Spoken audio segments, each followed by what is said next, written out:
All right, so we had a somewhat active trade deadline this year, and I think it was pretty surprising to see a lot of actually really big names, especially on the defensive side of the ball, get moved at the trade deadline this year. But I think something that's pretty interesting as well is five trades that didn't happen at the 2025 deadline that we still heard rumors about. Now, the first one, it's a pretty obvious one, but Brees Hall to the Kansas City Chiefs.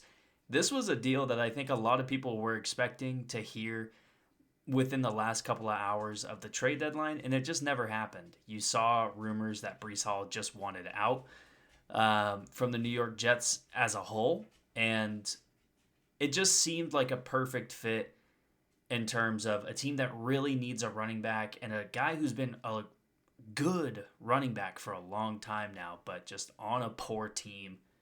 It seemed like a really good match, and it didn't happen. There's probably a good chance that the Jets try to re-sign Brees Hall because I think unless they give him an extension that makes him one of the highest paid running backs in the NFL, he's probably going to be walking and trying to go to a team like the Chiefs who are still going to be needing a running back at the end of this year.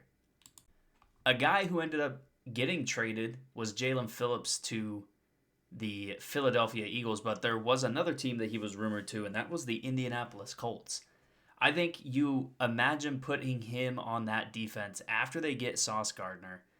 They have DeForest Buckner, they have Kwity Paye, they have Zaire Franklin.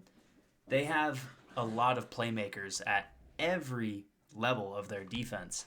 And adding someone like Jalen Phillips, it felt like that would have been the ultimate move to make them a championship contender. My number three trade that didn't happen, a guy that didn't get moved at all, was Jalen Waddle, which was a pretty big surprise to a lot of people.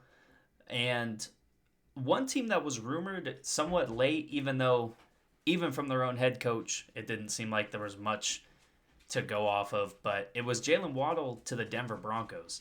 There was a rumor that Denver possibly made a call, and it just didn't really get anywhere. But that still is a team that's a bit surprising to think about because I think a lot of teams that we thought about for Jalen Waddle, Denver never really came up. But to pair him with Cortland Sutton and Bo Nix, that would be a really lethal offense. And it's another move that really could have put Denver in the championship contender category. A move that would have been a little bit less, noteworthy than these previous three moves would have been Cameron Jordan to the Chicago Bears. Now, I think this was really only a rumor because of the obvious connection between current Chicago Bears defensive coordinator Dennis Allen and former head coach of Cameron Jordan's team, the New Orleans Saints. And you could imagine Cameron Jordan coming to this team as, the vet guy in the locker room. He's a guy who's won a lot of games. He's played a lot of football. This would have been a guy that could be still an effective player on this defense that is a move or two away from being one of the better ones in the league. And so Cam Jordan, it wouldn't have been the splashiest move. It wouldn't have been like Jalen Phillips or even like Jermaine Johnson, who didn't get moved but was somewhat rumored. It just would have been a good move for Chicago overall. Now, my number five trade that didn't happen at the 2025 deadline. This was a team who did make a big splashy move with the Dallas Cowboys getting Quinnen Williams to pair with Kenny Clark and Osa Odighizuwa. Another guy that they were rumored to add was Trey Hendrickson. And while I don't think talks ever got close to being like a done deal, there was rumors of a second-round pick that Cincinnati was willing to take. I think the rumor was early in the offseason or early training camp preseason time that the Bengals wanted a first-round pick or more for Trey Hendrickson, especially because he would have just been a really good player going to your team. It's not like you're going to give up one of those guys for nothing. They led the league in sacks. And so to hear that they were willing to take a second-round pick was a bit of a escalation, I think, on Cincinnati's part to actually get a deal done for something of value.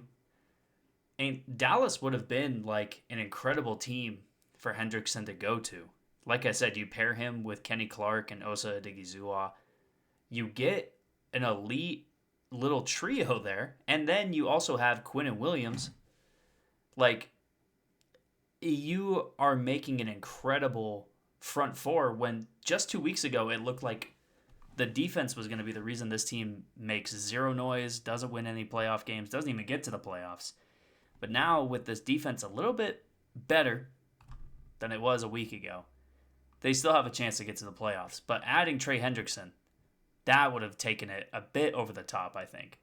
That's going to be my top 5 trades that didn't happen at the 2025 trade deadline. If there's another move that was rumored that you think is better than any of these, let me know in the comments.